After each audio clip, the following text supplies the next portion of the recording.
Ya, puji nama Tuhan. Saudara, kembali lagi kita untuk ada di tempat ini bersekutu, dan ini adalah pertemuan yang penting. Ya, ini lebih daripada pertemuan para dewan, ya, para anggota DPR. Kalau bertemu, saudara, pertemuan kita ini kenapa menjadi sebuah pertemuan yang lebih penting? Karena saudara, bukan kita aja yang hadir di tempat ini, tapi saudara raja, ya, di atas segala raja, presiden di atas presiden itu ada di tengah-tengah kita. Walaupun mungkin kita nggak melihat dengan mata, tapi saya mau katakan dia ada di sini, ya, dia hadir di sini. Saudara, dia berhadapan dengan kita saat ini. Maka karena itu pertemuan ibadah seperti ini adalah pertemuan yang sangat berharga, ya, pertemuan yang sangat penting.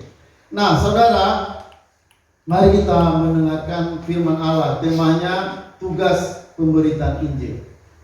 Ya, tugas pemberitaan Injil. Saudara, ini tugas pemberitaan ini tugas siapa?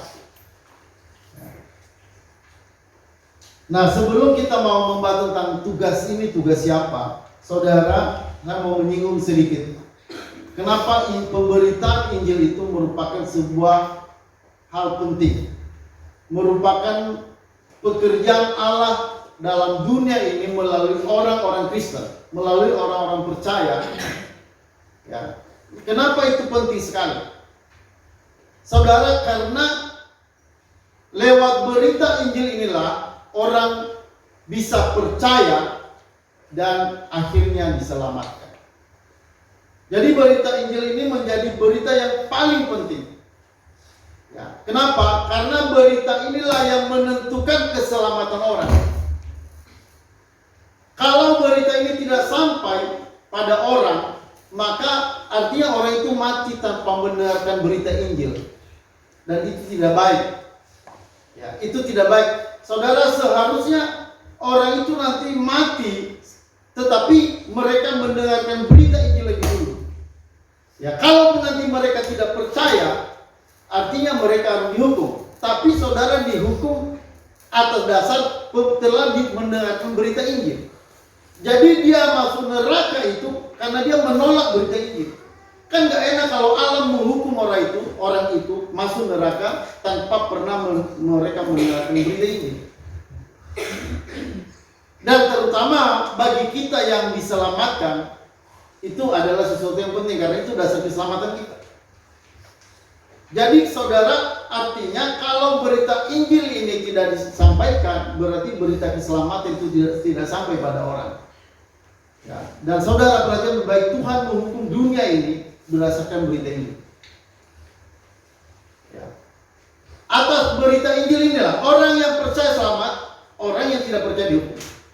Makanya berita Injil menjadi berita yang paling penting, berita yang paling besar, berita yang paling utama dalam dunia ini. Bukan berita dunia yang paling utama, ya. Bukan cerita-cerita dunia yang utama, tapi yang paling utama dalam dunia ini adalah berita Injil. Kenapa? Karena kalau tidak ada pemberitaan Injil, itu artinya tidak ada keselamatan. Ya, tidak ada keselamatan karena berita Injil itu menjadi dasar patokan orang selamat atau tidak. Ya, makanya saudara, berita Injil itu menjadi penting. Ya. Dan dalam Injil itu juga kita juga lihat bagaimana Yesus berkorban, bagaimana Allah berkorban. Ya. Karena dalam berita Injil itu saudara akan diberitakan tentang Allah yang turun ke dalam dunia berkorban menjadi manusia sampai mati di kayu salib. Ya. Jadi saudara, kalau sampai Allah berkorban, dia sampai harus mati menjadi manusia dan mati buat kita. Itu artinya berita Injil itu menjadi sebuah berita yang paling penting. Ya. Kenapa harus sampai mati? Karena memang tidak ada jalan untuk keselamatan itu kalau tidak ada kematian. Kalau Yesus tidak mati buat kita, maka tidak ada kita tidak akan bisa diselamatkan. Artinya kita harus mati dalam dosa kita sendiri. Jadi saudara, begitu penting sampai Allah mengorbankan dirinya. Dia datang ke dalam dunia. Saudara, kalau Allah menciptakan dunia, ya itu tidak sesuatu yang sulit buat Allah. Ya, tidak perlu pengorbanan. Memelihara seluruh umat manusia di dalam dunia, memberi makan setiap hari. Allah menyediakan ikan di laut, tidak ada sesuatu yang sulit bagi Allah.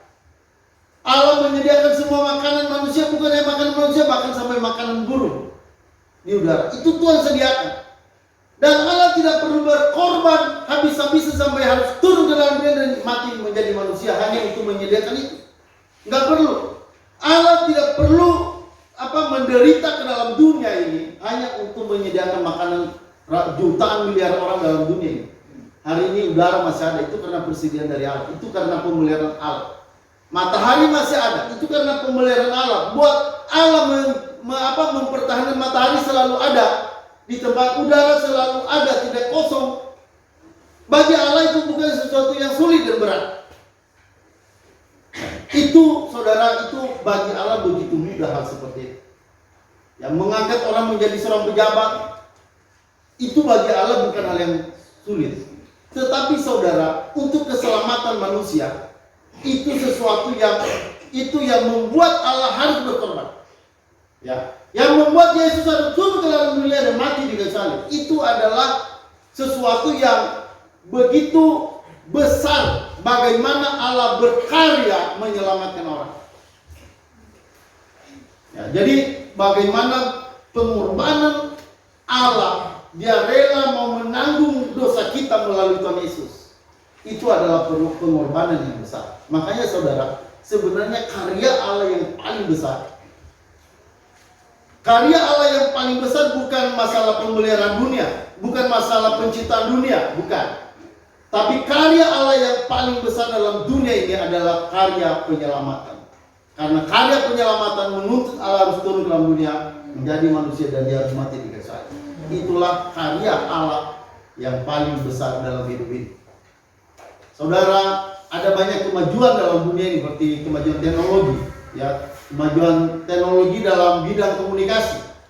Itu luar biasa. Kemajuan teknologi dalam bidang transportasi, itu luar biasa. Ya. Saudara, itu semua, perhatian baik-baik, itu semua di balik kemajuan itu Allah yang bekerja. Allah yang membuat kemajuan-kemajuan itu. Ya. Tetapi saudara, sekali lagi saya mau katakan, untuk hal itu Allah tidak perlu berkorban. Untuk penyediaan segala sumber kehidupan dalam dunia ini, Allah tidak perlu berkorban. Tapi untuk menyelamatkan orang dari dosa, Allah harus berkorban. Jadi bayangkan kalau sampai Allah berkorban hanya untuk keselamatan kita, artinya berita pemberitaan Injil itu bukan berita biasa. Itu bukan pekerjaan biasa.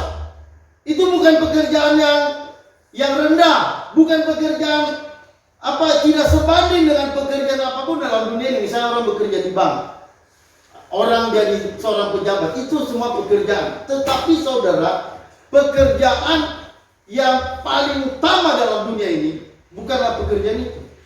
Pekerjaan yang paling utama adalah pekerjaan dalam memberitakan Injil, karena itu menyangkut keselamatan nyawa setiap manusia. Makanya saudara, dalam benak kita, dalam pikiran kita hari ini harus punya sebuah konsep bahwa memberitakan Injil itu adalah sesuatu yang penting. Halo, amin? Ya, berita Injil itu adalah berita yang penting. Seharusnya gereja bekerja untuk itu. Seharusnya gereja ada mengutamakan pekerjaan ini, bukan gedung. Persoalannya hari ini, yang penting bagi gereja bukan pemberitaan ini, tapi gedungnya yang bagus. Jadi habis banyak uang untuk itu. Memang gedung itu perlu. Tapi saudara, bukan itu yang utama. Jangan menjadikan yang utama, jangan menjadikan yang bukan utama menjadi utama. Ya, memang banyak hal yang kita bisa buat, dan itu semua penting. Kita bekerja itu penting. Tetapi saya mau katakan yang paling penting dalam diri adalah pekerjaan penyelamatan. Karena saudara, itu membutuhkan pengorbanan Tuhan Yesus, pengorbanan Allah yang besar. Jadi sebenarnya kita ini, ya, kita semua bekerja, apapun pekerjaan kita, seharusnya saudara mengarah kepada tujuan untuk untuk agenda pekerjaan Allah. Jadi semua kita, hidup kita, pekerjaan kita, hobi kita, segala macam, harta kita, tenaga kita, pikiran kita, semua saudara seharusnya diarahkan kepada satu arah, pada satu fokus tujuan, yaitu di mana Injil bisa diberitakan. Itu sebenarnya. Jadi kalau saudara bekerja di mana, sebenarnya tujuan utama bukan supaya saudara bekerja di situ untuk dapat uang, bukan. Itu memang penting. Itu penting, itu harus kita bilang itu penting. Tetapi tujuan Allah menempatkan Anda di situ lebih utama untuk supaya tujuan Allah boleh tercapai. Apa tujuan Allah? Supaya saudara bisa memberitakan Injil di sekitar saudara. Memang kita tidak semua dipanggil pendeta. Tidak semua harus jadi seorang pendeta. Itu harus diperhatikan. Tetapi semua harus menjadi saksi Kristus. Setiap orang percaya harus memberitakan Injil. Memang tidak semua orang percaya dipanggil jadi pendeta, dipanggil jadi seorang pejabat gereja, tidak. Tetapi yang saudara yang di mana kita semua dipanggil, yaitu dalam hal memberitakan Injil. Semua orang percaya harus memberitakan Injil. Kenapa? Karena itu bagian dari kehidupan kita. Itu satu kesatuan dengan keselamatan kita. Orang yang sudah selamat pasti dia akan memberitakan Injil. Karena itu bagian dari keselamatan yang sudah kita terima dari Allah. Ya, sama seperti misalnya orang misalnya dia mengecap madu yang manis. Ya, kalau dia sudah mengecap madu yang manis, pasti orang ini akan cerita kemana-mana. Dia akan cerita madu yang manis. Kenapa? Karena dia pernah mengecapnya. Begitu juga dengan keselamatan kita. Kalau kita sudah mengecap keselamatan, kita sudah menikmati keselamatan, maka bagaimanapun keselamatan pasti akan kita beritakan. Nggak mungkin itu tidak keluar dari mulut kita. Ya. Halo, amin? Ya, pasti saudara kita akan beritakan. Kenapa? Karena itu madu yang manis. Ya. Jarang ada orang kalau dia punya banyak harta, jarang ada orang nggak cerita. Pasti dia akan ceritakan. Banyak orang menceritakan hobinya, menceritakan pekerjaannya, menceritakan hartanya, banyak. Bahkan kadang-kadang banyak orang pamer. Ya. Kalau mereka punya, pasti mereka pamerin. Ada asalnya di video di YouTube, ya, atau di Facebook. Kadang-kadang ada ibu-ibu, saya kadang-kadang tiap hari dia hanya nongol di Facebook. Lalu saudara dia seperti berkaca di Facebook itu, dia berkaca, ya. Dan itu kadang-kadang dia bikin secara langsung. Ya saudara, kenapa? Ya ada sesuatu yang mau dia pertontonkan, mungkin kecantikannya atau bulu hidungnya atau bulu kepalanya, segala macam. Itu mau rata-rata orang, saudara, apalagi kalau kita lagi berada di mana? Misalnya berada di pantai, pasti kita akan kita foto, kita sampaikan. Kenapa? Karena memang itu menyenangkan. Ya. Jadi hal-hal yang kita senangkan, hal-hal yang membuat kita punya daya tarik, maka pasti kita akan sampaikan kemana-mana. Nah, apalagi hal berita Injil. Ya, kalau memang berita Injil itu ada pada kita, bahwa kita sudah diselamatkan, maka berita itu pasti kita akan sampaikan kemana-mana. Ya, jadi saudara, ayo mulai semangat untuk memberitakan Injil. Ingat bahwa pemberitaan Injil itu bukan hanya tugas pendeta.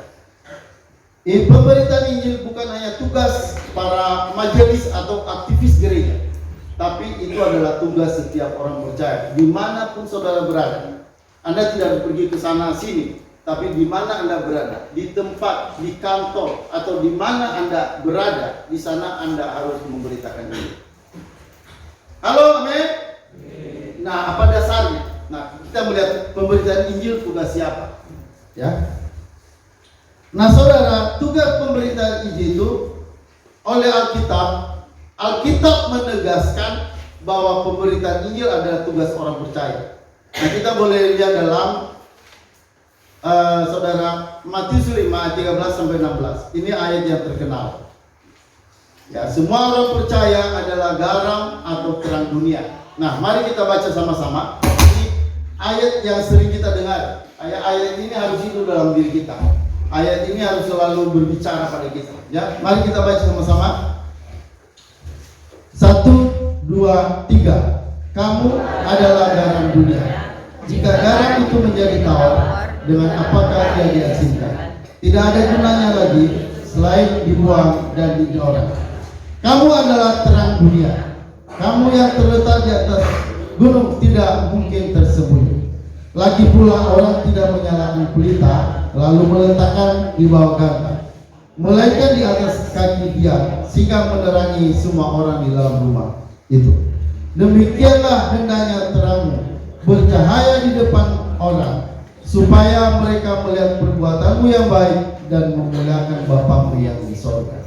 Saudara, ini dikatakan Alkitab, kamu adalah garam dunia. Ya, kamu adalah terang dunia. Ini sebuah penegasan kita siapa. Saudara, ini jelas berbicara mengenai orang percaya. Ya, ini nggak berbicara pada orang yang tidak percaya. Ya, saudara, dikatakan kamu adalah terang dunia, kamu adalah garam dunia. Ya. Saudara, ini sebuah ketegasan. Alkitab mengatakan kita adalah garam, kita adalah terang dunia. Ini tentu tidak mungkin itu punya arti yang sebenarnya. Ya, saudara, dikatakan kamu adalah garam dunia, bukan artinya kamu benar-benar garam. Jadi bisa nanti untuk jadi alat sambal, untuk bagian sambal, bukan. Ya, ini nggak berbicara kita benar-benar garam, tapi ini berbicara tentang fungsi kita. Ya, apa kita, siapa kita, apa gunanya kita. Nah, saudara, Allah mau kita menjadi seperti garam. Ya, kenapa garam? Karena garam, saudara, itu punya pengaruh yang besar. Coba kalau kita makan tidak ada garam, pasti hambar. Ya, orang pasti mengeluh kalau misalnya walaupun semuanya isinya daging, ya, sayur yang enak semuanya, tapi nggak ada garam, nggak asik, saudara, nggak enak. Ya, pasti orang mengeluh, wah apa ini? Nggak ada rasa. Ya, ini nggak ada rasanya, nggak enak. Walaupun makanannya berlimpah-limpah, kalau tidak ada garam, maka itu tidak indah. Ya, saudara, Alkitab berkata kita garam, artinya kita harus memiliki pengaruh. Ya, kita punya pengaruh kepada orang lain. Jadi jangan hidup berpikir buat diri sendiri. Jangan berpikir bahwa hidup ini hanya untuk saya sendiri, tapi hidup itu untuk orang lain. Ya, supaya orang lain bisa melihat sesuatu dalam hidup saudara menjadi kesaksian, sehingga orang bisa melihat Tuhan Yesus. Makanya tadi dikatakan sehingga mereka yang melihat perbuatanmu, ya, lalu mereka memuliakan Bapamu yang di sorga. Makanya perbuatan kita sangat penting. Perbuatan kita akan menjadi kesaksian siapa Yesus kepada orang lain. Kalau Anda bertobat, misalnya Anda sudah bertobat, lalu pasti mereka melihat perubahan. Ya, maka mereka akan senang melihat perubahan yang terjadi dalam hidupmu. Orang tua tentu menginginkan perubahan dari seorang anak. Ya, udah sampai di mana kemajuan, udah sampai di mana perubahan yang terjadi dalam diri anaknya. Ya, begitu juga saudara kita. Ya, Allah mau kita menjadi garam. Allah mau kita menjadi terang dunia. Ya, saudara, artinya bahwa saudara dan saya adalah orang penting bagi Allah. Ya, saudara itu orang penting. Saudara itu orang yang berharga bagi Allah. Karena Andalah, sayalah, dan saudaralah yang menjadi seperti garam dalam dunia ini. Kalau kita tidak ada, dunia ini tidak indah. Kalau kita tidak ada, terang itu tidak ada dalam dunia ini. Maka kita menjadi terang Allah dalam dunia ini. Betapa pentingnya hidup saya dan saudara ada dalam dunia ini. Untuk apa? Untuk memberi pengaruh. Terutama pengaruh apa? Dalam menyaksikan Injil kepada dunia. Ya, saudara, kita bersyukur ya. Kenapa? Karena kita bangga, kita dipilih Tuhan untuk menjadi seperti garam, untuk menjadi terang dalam dunia ini. Ya. Siapa kita? Kalau kita lihat latar belakang hidup kita siapa? Ya, kalau saya saudara, kalau melihat hidup saya dulu itu parah. Ya. Tapi saudara melihat hari ini, saya kok dipakai Tuhan ya. Saya kok bisa dipakai itu untuk memberitakan Injil. Itu sesuatu kebanggaan. Karena kalau saya dulu, wah, saudara, saya bilang orang yang tidak punya harapan. Orang yang tidak punya tidak punya sesuatu yang bisa dibuat dalam dunia ini. Ya. Saya merasa dulu saya ini adalah orang yang tidak berguna. Saya merasa seperti itu. Ya. Pernah saudara, adik bapak saya bertanya, kenapa kamu begini? Mereka bertanya begitu. Karena keadaan saya makin hari makin aneh dan makin gak baik, makin jahat.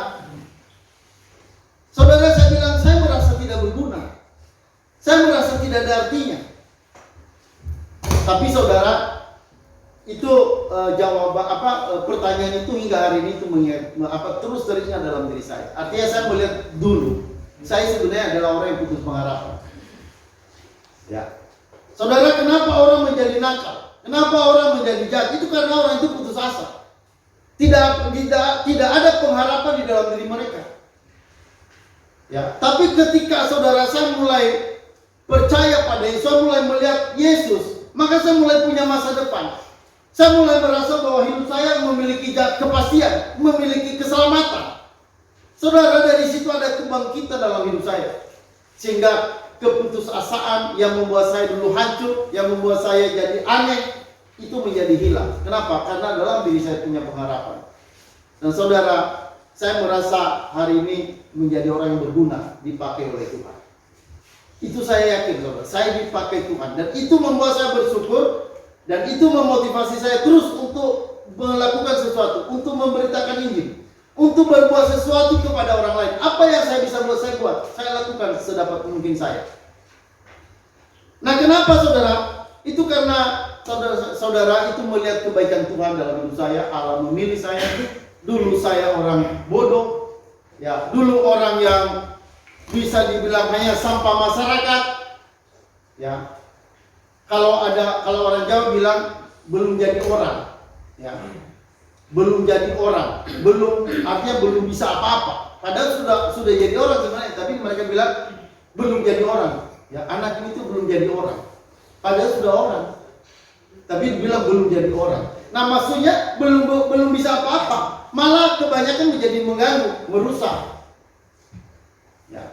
Tapi saudara, semua berbalik. Ya. Semua berubah ketika punya pengharapan di dalam Yesus.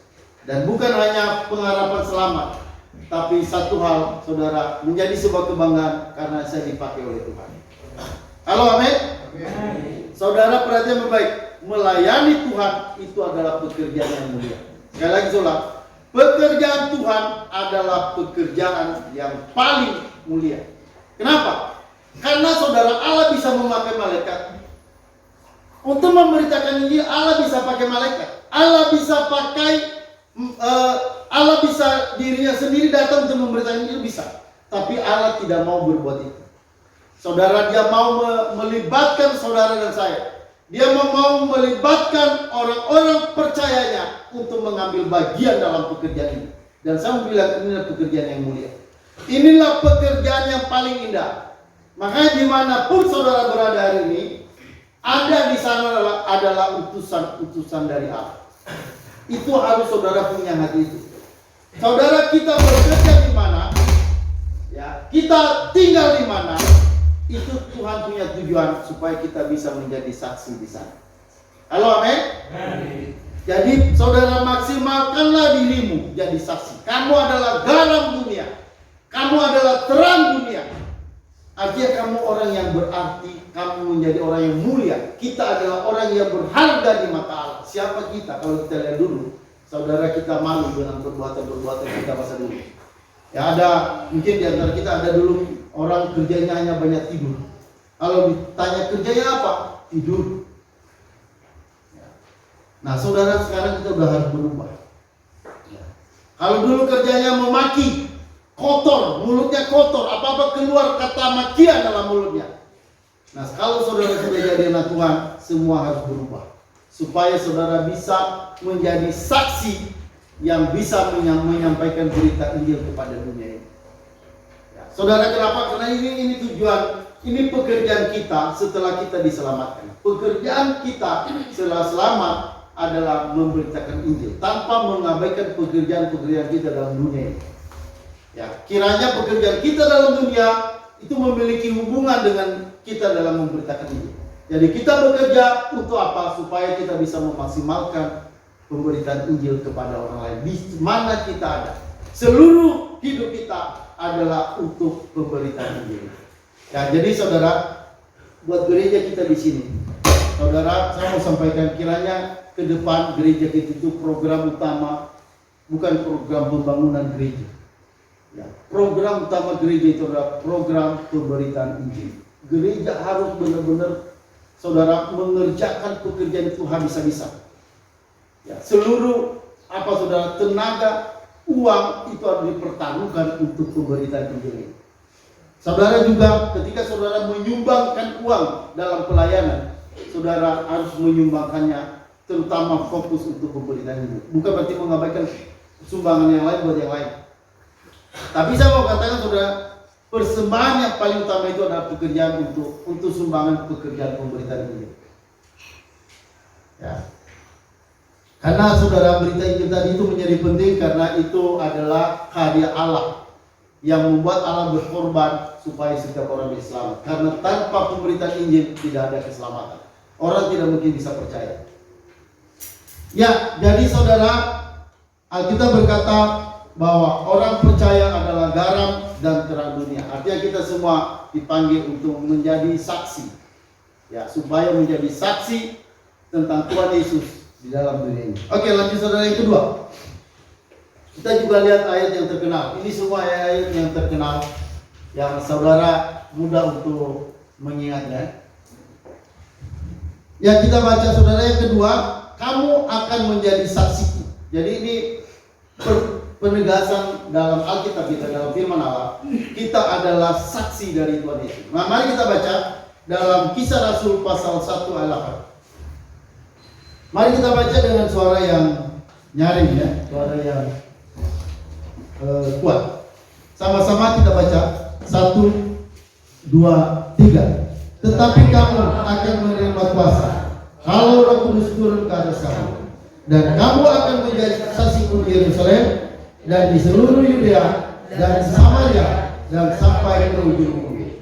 Ya, perhatikan kata-kata ini. Tetapi kamu. Ya, ini enggak berbicara hanya untuk para rasul.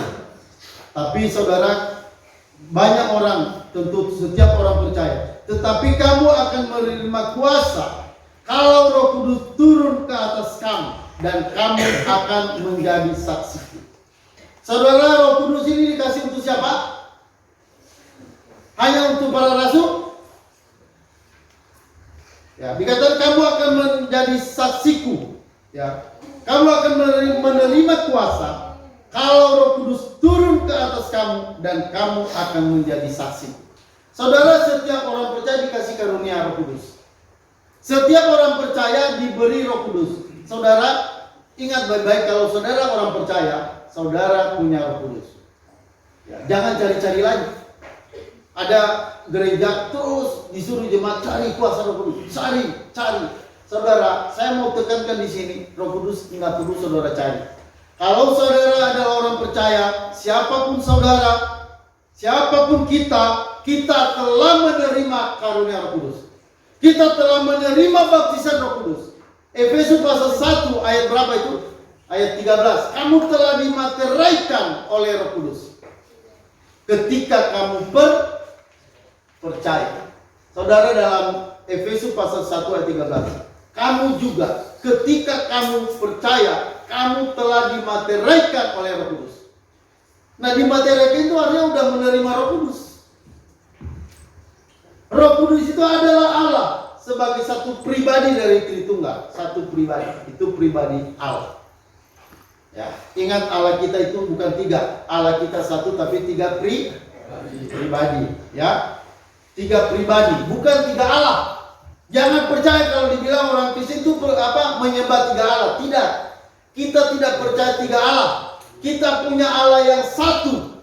Allah yang satu itu ada pada pribadi Bapa, pribadi Roh Kudus, dan Yesus Kristus. Jadi itu dalam tiga pribadi saudara memiliki Allah yang satu dan yang sama dan yang setara. Ya. Nah, saudara perhatikan, orang yang percaya menerima Roh Kudus. Nah, kalau Roh Kudus ada pada kita, menurut ayat ini berkata untuk apa? Kamu akan menjadi saksiku. Jadi Roh Kudus itu diberikan tujuan utamanya supaya kita jadi saksi. Roh Kudus akan mengubah kita, merubah karakter kita, merubah sifat kita, supaya apa? Supaya kita bisa jadi saksi. Makanya kalau kita udah percaya Yesus, udah terima Roh Kudus, pasti ada perubahan. Nggak mungkin tidak ada. Kalau benar-benar kita udah terima Yesus dalam hidup kita, pasti ada perubahan. Walaupun mungkin nggak banyak. Tapi hargai setiap perubahan. Rindukan perubahan demi perubahan dalam hidup kita. Ya, saudara, tetapi tujuan utama Roh Kudus itu ada supaya kita menjadi saksi. Nah, karena Roh Kudus ini diberi pada semua orang percaya, berarti semua orang percaya menjadi saksi. Halo, amin? Ya, saudara, mari belajar bersaksi, berani bersaksi, tak usah malu. Banyak orang-orang sudah malu menyaksikan Yesus. Ya, saudara, sebenarnya kalau kita sudah terbiasa, perhatikan baik-baik, itu sebenarnya menjadi mudah. Memberitakan Injil itu begitu mudah bagi orang-orang yang sudah terbiasa. Persoalannya hari ini banyak orang nggak biasa, karena lebih menjaga rasa malu. Ya, malu kalau nanti saya berbicara apa kata orang. Saudara, jangan pernah malu. Ngapain malu? Yesus nggak pernah malu ketika dia mati buat kita. Dia nggak malu. Darahnya dicurahkan buat kita. Dia nggak pernah malu mati buat kita itu. Dia nggak malu mengaku nama kita di depan Bapa. Saudara, waktu kita nanti diselamatkan itu artinya Yesus mengaku kita itu di hadapan Bapa tanpa malu. Dia nggak malu. Oh, ini anak saya, ini si Johan, ini anak saya, kata Yesus pada Bapa. Dia nggak ada rasa malu. Makanya kita berkata, barang siapa malu mengaku namaku di depan orang, aku juga nanti malu mengaku nama di depan Bapa. Makanya jangan malu-malu memberitakan Injil.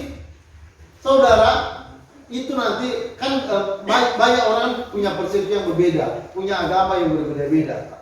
Ada polisi datang di tempat ini lalu dia bilang, Pak, saya kalau bicara dengan orang, saya bilang agama semua sama. Dia bilang gitu. Ini polisi Kristen, ya.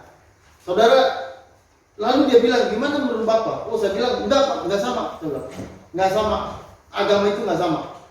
Kenapa? Karena kekristenan itu menjadi berbeda Pak, itu berbeda. Kenapa saya bilang berbeda? Karena yang disembah dalam kekristenan itu adalah Allahnya Tritunggal Pak. Mana ada agama lain berbicara Allah Tritunggal? Enggak ada. Dan untuk ke surga, jalannya hanya satu Pak. Saya bilang, hanya Yesus. Orang yang enggak percaya pada Yesus mati masuk neraka. Nah, ini orang Kristen. Saudara, penginjilan itu nggak terbatas pada hanya orang Kristen. Saudara, orang Kristen hari ini harus diinjilin. Kenapa? Karena belum tentu udah terima Yesus. Ke gereja belum tentu dia dengarkan berita Injil. Apalagi kalau pendetanya hanya pembanyak kesaksian. Ada pendeta sepanjang tahun kerja kesaksian, korbannya hanya menyaksikan dirinya. Aku diberkati, saudara-saudara. Sudah 10 tahun aku jadi pengikut Yesus. Melayani Tuhan, aku tidak pernah kekurangan apapun. Saudara, apa gunanya itu buat jemaat? Memang itu seperti menguatkan ya, itu menguat. Tapi sebenarnya itu hanya semacam mompa-mompa. Sebenarnya di dalam tidak ada isinya. Saudara, isi dari berita Injil itu siapa Yesus? Itu isi dari berita Injil. Maka Yesus itu harus terus diberitakan. Injil itu harus terus disampaikan. Karena semua orang, saudara, ketika lahir tidak pernah dengarkan Injil dari lahir itu. Ada yang belum pernah dengarkan Injil dan mereka tidak mengerti sama sekali. Dan itu kita harus jelaskan kenapa harus Yesus yang menjadi juru selamat. Saya kemarin khotbah di tempat beberapa pendeta, yaitu di Gisti. Lalu saudara, saya buat tema, mengapa hanya Yesus jalan satu-satunya ke surga. Saudara, saya melemparkan pertanyaan itu. Terus saya diam sejenak, saya semacam bertanya pada mereka. Tapi dalam saya melihat dari cara apa semua teman-teman, nggak ada yang ngomong, nggak ada yang menjawab. Mengapa harus Yesus yang menjadi keselamatan? Mengapa hanya Yesus satu-satunya jalan? Saya bilang pada mereka, kalau misalnya bahwa Yesus satu-satunya jalan, kita orang Kristen ngobrol, pasti percaya begitu. Saya yakin bahwa Yesus satu-satunya jalan, tapi mengapa? Mengapa hanya hanya Yesus satu-satunya jalan dalam hidup ini. Ya. Lalu saudara, saya mulai dari mimiknya, rata-rata nggak bisa menjawab mengapa harus Yesus. Nah saudara, saya jelaskan, akhirnya saya jelaskan kenapa hanya Yesus. Ya. Lalu saya jelaskan bahwa kenapa hanya Yesus. Saudara, saya bilang karena, saudara perhatian baik-baik, karena hanya Yesus satu-satunya yang benar. Saya, dalam dunia ini hanya ada satu manusia yang benar. Semua manusia telah berbuat dosa. Ya. Semua manusia telah berbuat dosa. Tidak ada satu orang pun yang benar. Alkitab berkata begitu. Halo, amin. Amin.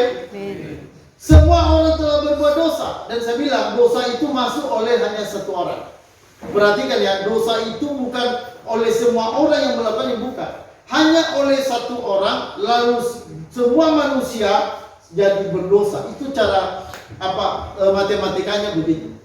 Cara hitungnya begitu. Jadi oleh dosa itu masuk oleh satu orang, lalu semua orang menjadi berdosa. Jadi saudara, yang salah berbuat dosa ini yang pertama bukan kita. Kita ini kan hanya pewaris dosa. Ya. Sebenarnya yang membuat dosa adalah Adam. Oleh Adam inilah semua kita berdosa. Mungkin ada orang bilang, saya nggak bisa terima dong. Masa Adam yang buat dosa, saya juga jadi kena getahnya. Saudara, kenapa? Kenapa Adam buat dosa tapi kita semua kena? Kita semua dapat dosa hanya gara-gara dosa Adam. Kenapa saudara? Karena kita adalah keturunan Adam. Kita adalah bagian dari Adam. Ya. Saudara, ada dulu anak-anak marah di sini berantem, di panti ini berantem hanya gara-gara satu orang bilang ke dia, kamu itu keturunan Adam. Lalu dia marah, saya bukan keturunan Adam. Kenapa kamu bilang-bilang begitu? Akhirnya berantem saudara. Hanya gara-gara dibilang kamu keturunan Adam. Dia nggak bisa terima. Loh saudara, masa nggak terima kalau dibilang keturunan Adam? Emangnya keturunan siapa kita ini? Apa keturunan monyet? Nah saudara, memang benar kita itu keturunan Adam. Kalau kita dibilang, wah ini keturunan Adam, tak usah tersinggung. Memang benar saudara dan saya adalah keturunan Adam. Kalau tidak mau jadi keturunan Adam, jangan lahir dari keturunan Adam. Ya. Jadi saudara, perhatikan baik-baik, dalam mata Allah, satu orang berbuat dosa, semua orang berdosa. Begitu cara pandang Allah begitu. Lalu saudara, perhatikan baik-baik, kenapa harus Yesus supaya bisa selamat? Karena hanya oleh Yesuslah satu-satunya ada kebenaran. Dia manusia yang tidak pernah berbuat dosa. Oleh kebenaran Yesus, semua kita yang percaya jadi dibenarkan. Halo, amin. Jadi pembenaran kita ini bukan karena kita benar, tapi karena ada satu orang benar, dan itu adalah Kristus. Ingat Roma berapa? 5 ayat 19 atau 18 ya. Roma 5 ayat 18 sampai 19. Oleh satu dosa maka semua orang telah menjadi berdosa. Tapi oleh satu kebenaran semua orang dibenarkan. Jadi saudara, karena hanya dalam Yesus ini adalah kebenaran, dia kebenaran, dia pusat kebenaran. Semua hukum dia lakukan, dia mentaati seluruh Taurat. Jadi saudara, berita keselamatan itu dimulai dari Yesus. Jadi oleh keselamatan dalam Yesus karena dia seorang benar, maka semua kita yang percaya dibenarkan. Makanya berita ini harus disampaikan. Ya, berita Injil itu disampaikan. Dan satu lagi saudara, Yesus bukan hanya benar, tapi dia juga mau mati untuk membayar dosa kita.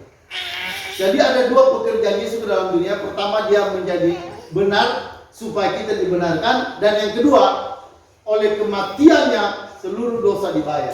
Makanya saudara dan saya menjadi terjamin. Saudara dan saya boleh yakin 100% kalau mati masuk surga. Kenapa orang Kristen 100% berani yakin kalau mati masuk surga? Karena saudara, hukuman dosa kita sudah dibayar oleh Yesus. Halo, amin. Saudara, tidak mungkin Yesus bayar dosa saudara, lalu nanti waktu hari penghakiman saudara bayar lagi, jadi pembayaran 2 kali. Tidak mungkin terjadi begitu. Ya. Jadi kalau saudara sudah percaya dan saya sudah percaya, itu artinya kita sudah dibayar. Dan nanti saudara, ketika hari penghakiman, Karena sudah ada pembayaran dosa, maka kita tidak mungkin bayar lagi. Ya, kita tidak mungkin masuk neraka lagi. Kalau orang tidak percaya Yesus tidak mungkin masuk neraka. Itu ingat baik-baik. Orang yang percaya Yesus tidak mungkin bisa masuk neraka. Karena kalau sampai masuk neraka, berarti dia 2 kali dihukum. Satu dibayar oleh Yesus, baru dia bayar kedua kali. Dan itu tidak benar. Jadi saudara, orang percaya Yesus 100% dijamin masuk surga. Mungkin ada pertanyaan begini, lalu bagaimana kalau orang Kristen berdosa? Saudara, memang orang Kristen itu masih jatuh dalam dosa, masih bisa jatuh bangun dalam dosa. Tapi saudara, pencurahan darah Yesus di kayu salib itu sekali untuk selamanya menghapus dosa.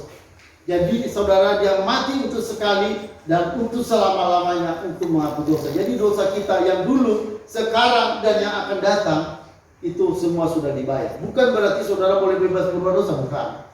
Karena keselamatan itu, saudara, bukan membiarkan kita lagi jatuh dalam dosa, bukan. Keselamatan itu melepaskan kita dari dosa. Keselamatan itu melepaskan, mengangkat kita dari dosa. Jadi bukan tujuan untuk jatuh lagi, bukan. Tapi kalau jatuh, kemungkinan bisa terjadi.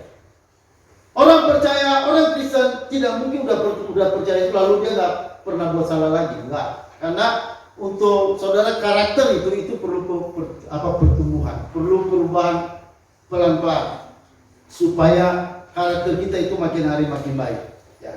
Jadi saudara perhatikan baik bahwa kita punya tugas adalah memberitakan Injil. Tadi dalam Kisah Rasul pasal 1 ayat 8, apa tadi dikatakan? Kamu akan menerima kuasa kalau Roh Kudus turun ke atas kamu. Maka kamu akan menjadi saksiku di Yerusalem, Yudea, Samaria, sampai ke ujung bumi. Wah saudara, kalau saudara mengambil bagian ini, saya mau bilang itu adalah sesuatu yang mulia. Itu pekerjaan yang mulia. Ya, saudara jangan mati, ya, jangan sampai saudara mati, tapi tidak pernah buat apa-apa buat Tuhan. Saudara, Tuhan sudah memberikan segalanya buat kita. Darahnya dicurahkan bagi kita. Masa kita nggak mau buat sesuatu? Kita memberitakan ini bukan supaya kita selamat. Saudara, kita selamat gratis. Tuhan Yesus bayar. Tetapi saudara, kalau kita sudah selamat, masakan kita diam? Masakan kita tidak mau memberitakan tentang kebaikan Tuhan pada kita kepada orang lain? Mari kita sampaikan. Tuhan sudah merelakan segalanya buat kita. Dia sudah memberikan segalanya yang terbaik dalam hidup kita. Saudara, perhatikan baik. Keselamatan itu adalah sesuatu yang paling baik. Tidak ada yang lain yang paling terbaik dalam dunia selain keselamatan. Kalau mungkin saudara lihat, wah ada banyak orang yang punya uang banyak, lalu mereka bisa ke luar negeri, mereka bisa jalan-jalan, mereka bisa kemana-mana, mereka bisa naik pesawat, punya rumah mewah, mobil bagus. Saudara perhatikan, itu bukan yang terindah. Itu memang indah dalam dunia ini, tapi hanya dalam dunia ini saja. Kalau udah mati, tidak dibawa mati. Semua harta, semua kenikmatan dunia akan berhenti habis. Kenikmatan dunia hanya sebentar. Ya, saudara, segalanya pada akhirnya kita tidak bawa apa. Harta kita tidak bawa. Jabatan pada akhirnya kita tidak bawa. Kita akan tinggal semua. Kita akan mati. Dan pada akhirnya kita akan menerima penghakiman. Saudara tidak bawa apa-apa. Yang kita bawa, apa yang sudah saudara lakukan buat orang lain.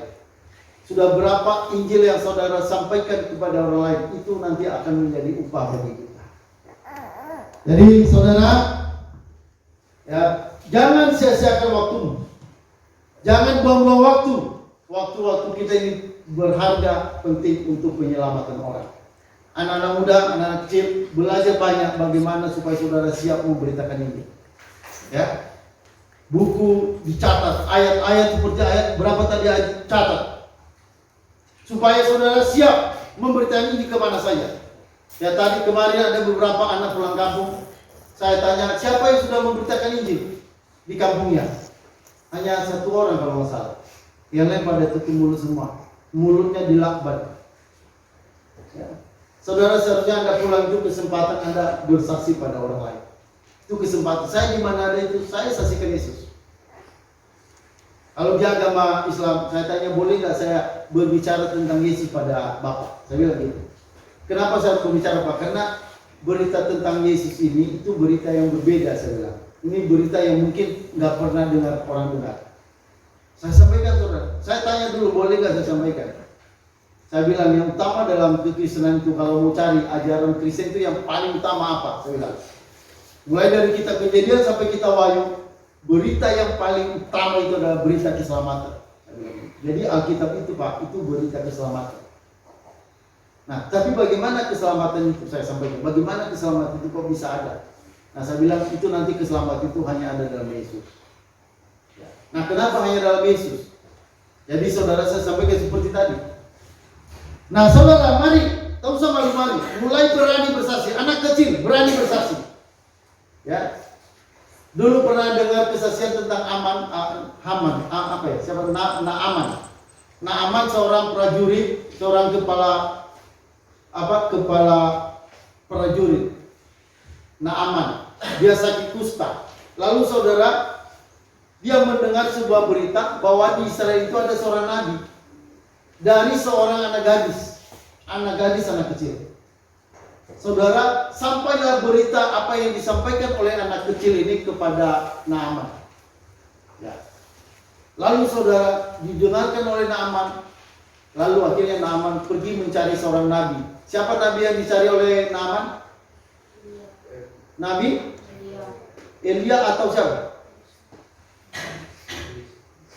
Elia, Elisa, Eliezer atau Eliab? Ayo siapa dulu? Elisa. Ya bukan Elia. Elisa dia punya siapa nama bujangnya? Hah? Siapa nama bujangnya Elisa? Loh, nggak tahu. Waduh, padahal cuma sudah siapa mau 100.000. Ya udah saya batalin. Siapa yang kena kusta? Itu Amir bilang GHC. Nah saudara, oleh seorang anak gadis kecil, dia memberitakan bahwa di Israel ada seorang nabi. Wah, saudara, sampai itu di telinga Naaman. Ada anak gadis bilang, cari aja nabi di Israel. Lalu si Naaman datang saudara, pergi ke Nabi Elisa. Lalu bertemulah dengan Nabi Elisa. Lalu apa kata Nabi Elisa?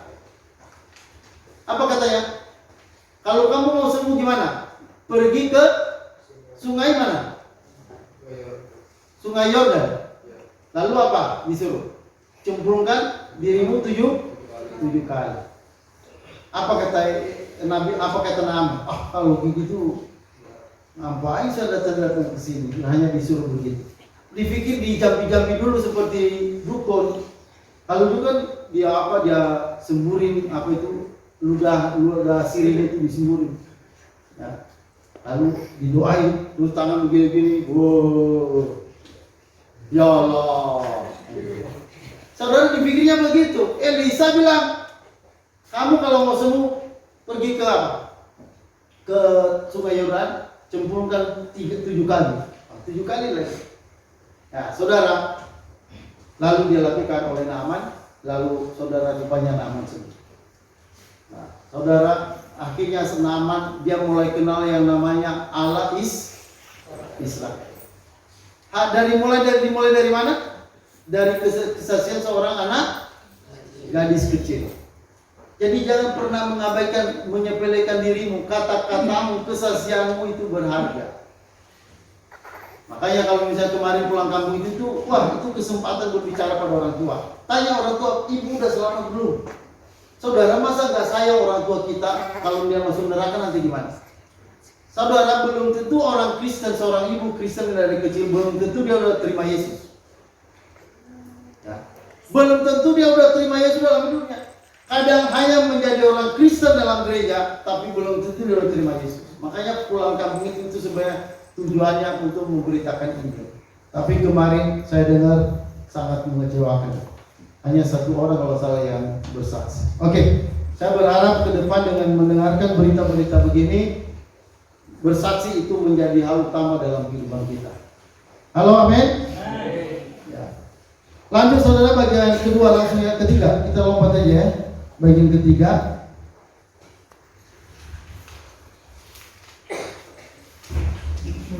Saudara, kita melihat teladan dalam gereja. Ya. Gereja mula-mula, kita melihat semua jemaat gereja mula-mula berpencar memberitakan Injil. Ini satu contoh di dalam gereja yang bersaksi, penuh kesaksian. Kita baca dalam Kisah Rasul pasal 8 ayat 1 dan 4. Kita baca, lihat ke depan saja, boleh dibaca sama-sama. Kita baca sama-sama, 1, 2, 3. Saulus juga setuju bahwa Stefanus mati dibunuh. Pada waktu itu mulailah penganiayaan yang hebat terhadap jemaat Yerusalem. Mereka semua, kecuali rasul-rasul, tersebar ke seluruh daerah Yudea dan Samaria. Mereka yang tersebar itu menjelajah seluruh negeri itu sambil memberitakan Injil. Jadi saudara, jemaat ini mereka nggak sayang-sayang waktu, mereka nggak sayang tenaga. Ini gereja mula-mula. Saudara, dikatakan mereka tersebar, ya, mereka tersebar ke seluruh negeri. Ayat 4, mereka yang tersebar itu menjelajah seluruh negeri itu sambil memberitakan Injil. Ya, berita Injil itu disampaikan oleh jemaat oleh jemaat pada waktu itu. Ya, ini jemaat-jemaat yang di Samaria kebanyakan ya. Saudara, mereka tersebar memberitakan Injil. Saudara, siapapun kita, ya, marilah mulai belajar memberitakan Injil. Termasuk mempersiapkan diri saudara untuk memberitakan Injil. Karena ketika kita berbicara, kita harus bisa menyampaikan isi keselamatan itu, isi berita Injil itu harus disampaikan. Saudara, ini sebenarnya tidak sulit kalau kita terus belajar. Bagi orang yang tidak pernah, itu akan menjadi sulit. Tidak terbiasa, itu menjadi sulit. Tapi kalau saudara sudah terbiasa 1, 2 kali, 3 kali, 4 kali, apalagi sudah sampai 10 kali, apalagi sudah 100 kali, itu sudah menjadi kebiasaan. Ya, sudah menjadi kesukaan lama-lama. Mari saudara beritakan Injil. Ini kesempatan kita. Selamatkan orang lain, ya, sampaikan berita Injil, karena tanpa berita Injil mereka akan binasa. Ya, dan sekali lagi bersyukur karena kita dipakai Tuhan. Saudara, Tuhan mau memakai kita supaya kita bisa menyampaikan berita Injil pada orang lain. Yang terakhir, bagian keempat, ya, kenapa saudara kita memiliki semua orang percaya tugas untuk memberitakan Injil? Karena saudara, yang keempat, ini merupakan perintah dari Tuhan Yesus langsung. Ya.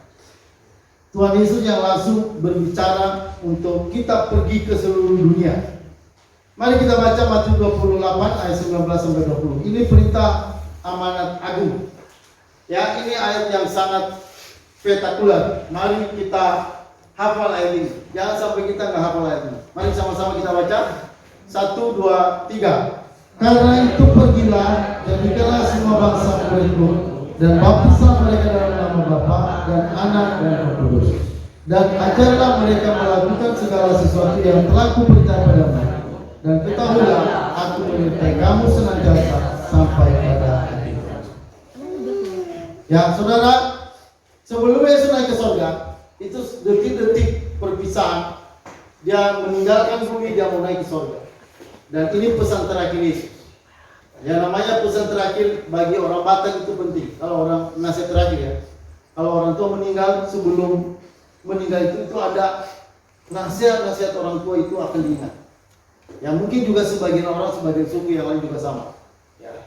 Kalau kita biasanya dari Sumatera Utara itu pasti sangat memperhatikan pesan-pesan terakhir dari orang tua. Nah, saudara, ini pesan terakhir dari Yesus. Yang ketika sebelum dia mau naik ke surga, dia berbicara ini. Apa yang dia sampaikan? Karena itu pergilah. Jadi suruh kita pergi, bukan duduk, bukan diam. Pergilah, jadikanlah semua bangsa muridku. Jadi Tuhan mau semua bangsa menjadi murid Tuhan Yesus. Nah, saudara, ini tidak mungkin terjadi kalau kita diam. Kita hanya diam duduk manis. Saudara, begitu penting perintah ini. Kenapa? Karena ini perintah ini langsung dari Allah. Allah yang sudah datang ke dalam dunia berkorban mati bagi kita. Saudara, dia berkata, pergilah. Saudara, ini perhatikan baik-baik. Kalau kita melakukan perintah ini, maka saudara ada penyertaan khusus. Ayat 20. Dan ajarlah mereka melakukan segala sesuatu yang telah kuperintah kepadamu. Dan ketahuilah, aku menyertai kamu senantiasa sampai kepada akhir zaman. Saudara, ketika kamu memberitakan Injil, ada penyertaan Allah yang nyata. Anda tidak memberitakan Injil, tetap Tuhan menyertai. Tetapi ketika Anda menyampaikan Injil, ada penyertaan Allah yang nyata. Anda akan melihat Tuhan akan melakukan sesuatu lewat Anda. Jadi kalau Anda diam, memang Tuhan sertai, tapi Anda tidak bisa merasakan betapa penyertaan Tuhan itu luar biasa dalam hidup kita. Tapi kalau saudara melakukan pemberitaan Injil, Anda akan melihat penyertaan Tuhan yang nyata. Tuhan bilang, aku menyertai engkau senantiasa sampai pada akhir zaman. Termasuk saudara dalam hal pemeliharaan hidup. Ada banyak orang bilang gini, wah apalah ya yang saya buat dalam hidup ini ya. Saya nganggur, saya ini gak bisa apa-apa. Saudara, saya mau katakan, kalau saudara sadar ini, sadar ayat perintah Tuhan ini, saudara sebenarnya kita gak perlu nganggur. Karena pekerjaan Tuhan itu terlalu banyak. Pekerjaan pemberitaan Injil terlalu luas. Itu mengundang banyak orang. Siapa percaya, ayo. Mari pergi untuk memberitakan Injil. Ini saudara pekerjaan yang seharusnya menyibukkan kita. Sehingga setiap orang percaya tidak ada yang nganggur. Ada orang-orang yang tidak tahu ini jadi merasa diri nganggur. Apalah arti hidup saya. Ya, saudara, pekerjaan pemberitaan Injil adalah pekerjaan yang sangat besar, dan ini pekerjaan yang membuat kita tidak mungkin nganggur. Tidak ada istilah nganggur. Kenapa saudara? Karena ini akan menjadi sesuatu yang nikmat. Ketika kita memberitakan Injil, kita akan melihat kesaksian-kesaksian. Kita melihat penyertaan Tuhan akan menyertai kita. Saudara, perhatikan ya, kalau saudara memberitakan Injil, tidak usah khawatir masalah makan dan minum. Amin saudara? Ya, tidak usah khawatir. Kami saudara di kebun beberapa hari ini kan kami sering ke kebun. Saudara, saya mau beli ubi, tapi nggak dijual. Saudara, nggak ada yang jual juga.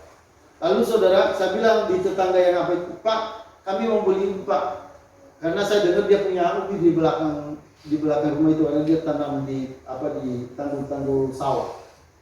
Lalu dia bilang sama saya, Pak, ambil aja terus saya beli. Cabutin aja. Saudara, itu sederhana ya saudara. Itu sesuatu yang sederhana. Tapi saya mau katakan, kalau sampai orang itu bilang begitu, itu karena Tuhan bekerja. Padahal waktu saya belum memberitakan Injil sama Bapak itu. Tapi karena Tuhan tahu kita ini untuk memberitakan Injil. Mungkin gak langsung segera kita beritakan Injil ke situ. Tapi Tuhan tahu tugas kita itu memberitakan Injil. Jadi saudara, saya melihat ada saja orang kirim apa, ada yang kirim jambu, ada yang kirim singkong yang sudah matang. Ya.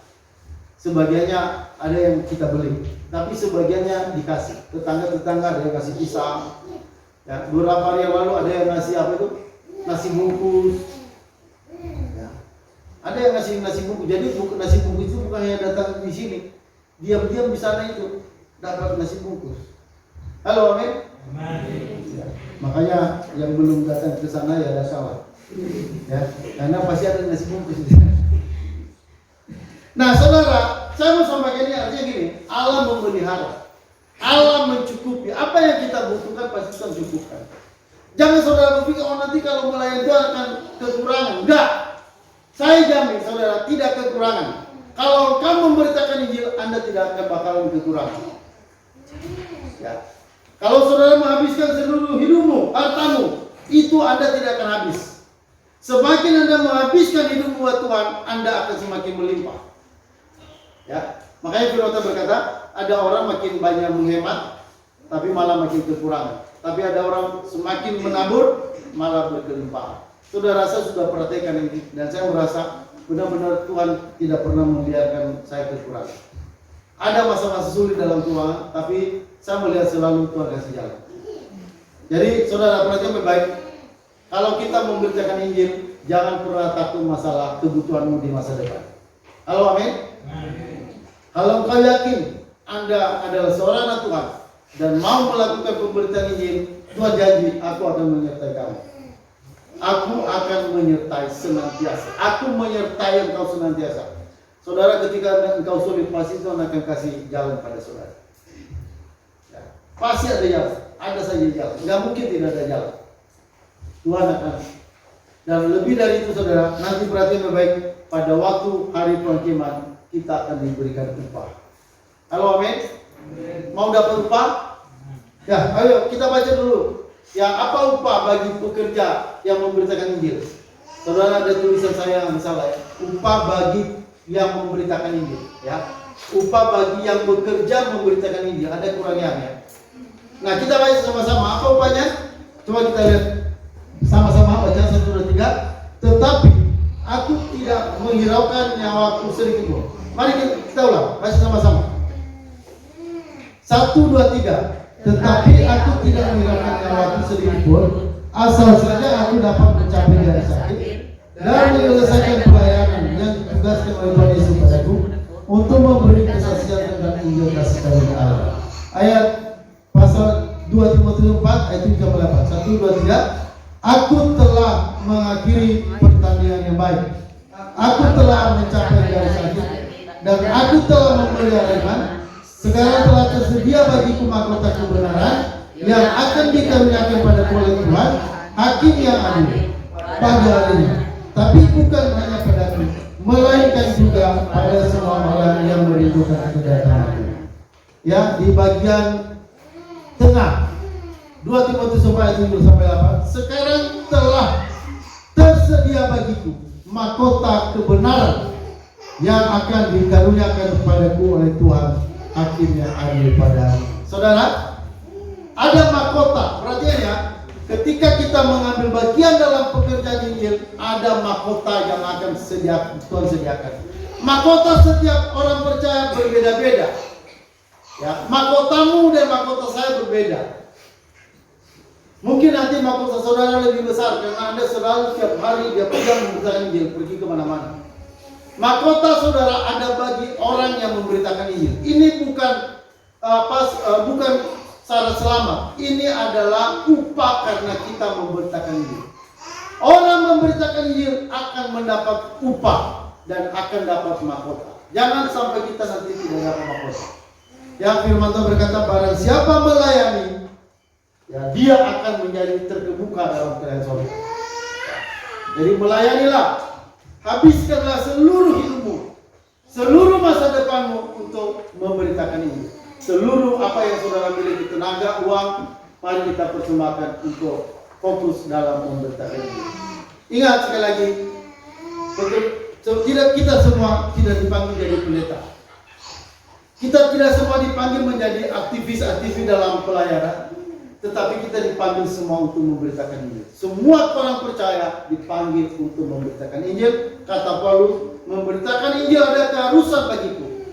Celakalah aku kalau tidak memberitakan Injil. Jadi saudara, saya percaya Paulus menyampaikan itu bukan sebagai rasul, tapi dia menyampaikan itu sebagai orang percaya. Memberitakan Injil adalah tugas orang percaya. Oke, itu aja firman Tuhan yang kita bisa dengarkan pada saat ini.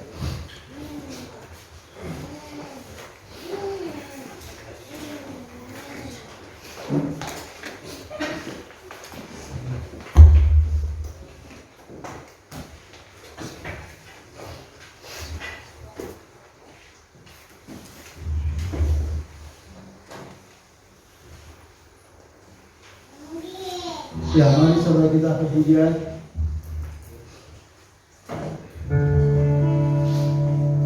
Mari kita pujian Yesus jalan kebenaran dan hidup. Kita angkat pujian dan segenap hati kita.